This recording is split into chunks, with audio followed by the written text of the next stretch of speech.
नमस्कार, मैं हूं नेहा जोशी। आप देख रहे हैं मिरर टीवी इंडिया। नई दिल्ली रेलवे स्टेशन पर मची भगदड़ के बाद 18 लोगों की मौत की खबर है। लोगों में नाराजगी है कि आखिर एक के बाद एक ये हादसे कैसे हो रहे हैं। क्यों पुलिस और सुरक्षा बल या फिर सरकार इन हादसों से सबक नहीं ले रही है। इससे पहले भी प्रयागराज में मौनी अमावस्या के वक्त एक बड़ा हादसा हुआ था। स्टैम्पेड की घटना हुई थी जिसमें 30 लोगों की मौत हो गई थी। तो अब सवाल इस चीज को लेकर के उठ रहे हैं कि आखिर उस एक घटना से सरकार ने सबक क्यों नहीं लिया, क्यों सुरक्षा के पुख्ता इंतजाम नहीं किए गए, जबकि दिल्ली देश की राजधानी है, वहां से इतने लोगों की आवाजाही हर रोज होती है। तो ऐसे में एक बड़ा हादसा हो चुका था और दूसरे बड़े हादसे को आपने कैसे होने दिया। क्या क्या लैप्स थे, क्यों सुरक्षा ठीक तरह से नहीं की गई थी और क्या क्या सवाल उठ रहे हैं, आइए इस पर बात करते हैं। सबसे बड़ी बात यह है कि आरपीएफ या फिर दिल्ली पुलिस की जीआरपी का पर्याप्त सुरक्षा बल मौजूद क्यों नहीं था। पुलिस प्रशासन को अच्छी तरह पता है कि वहां वीकेंड्स पर खास करके भीड़ बहुत ज्यादा बढ़ जाती है, बहुत संख्या में श्रद्धालु जाते हैं प्रयागराज की तरफ। तो क्यों अतिरिक्त सुरक्षा बल की मौजूदगी नहीं थी वहां पर, क्यों सुरक्षा के कड़े इंतजाम नहीं किए गए थे।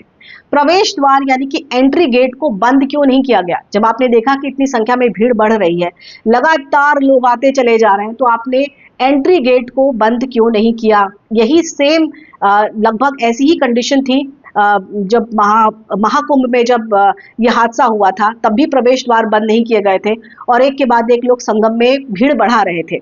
इतनी ज्यादा भीड़ बढ़ गई कि अंत में स्टैम्पेड की घटना हो गई। लेकिन उस घटना से यहाँ पर किसी ने सबक नहीं लिया। इसके अलावा यात्रियों की बढ़ती संख्या का आभास आपको पहले से होना चाहिए था।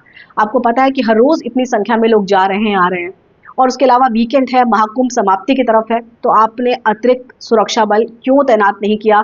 आसपास के स्टेशन से, जो पुलिस स्टेशन है वहां से या थानों से जवानों को क्यों नहीं बुलाया गया, उनकी तैनाती क्यों नहीं की गई। और अक्सर ऐसा होता है कि प्रशासन जब ऐसे मौके होते हैं, जब भीड़ बहुत ज्यादा होती है या जरूरत होती है अतिरिक्त सुरक्षा की, तब आरएएफ, सीआरपीएफ, बीएसएफ इनकी मदद लेता है। जीआरपी जो कि दिल्ली पुलिस की एक शाखा है, उनकी मदद ली जाती है।